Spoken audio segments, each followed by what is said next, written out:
It's so hard, guys. I know what that is because I've been there too. There's no SOP, standard operating procedure, how it's raised. It's a lot of times it's experiments. It's a tough job. Really, it's a tough job.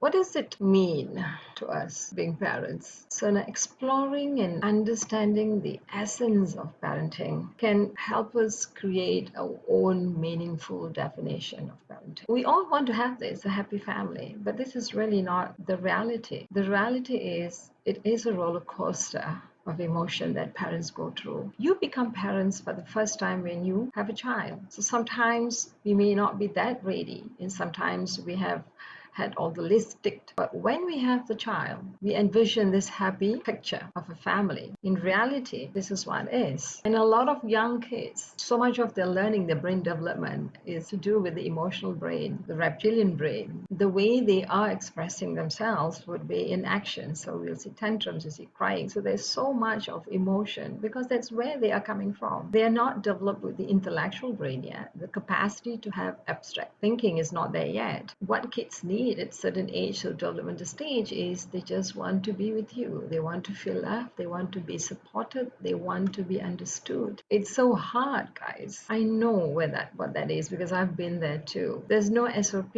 standard operating procedure, how it's raised. It's a lot of times it's experiments. It's a tough job. Really, it's a tough job. We come from two different families and we need to acknowledge that. And we may have ideals looking at our parents, and we may have ideals sometimes of not wanting to be our parents as well because our own experiences growing up. Finding a middle ground to compromise becomes such an important part, and hence the importance of why parents need to be on the same page when it comes to parenting, not just as a theme for couples. So there is one message that kids get.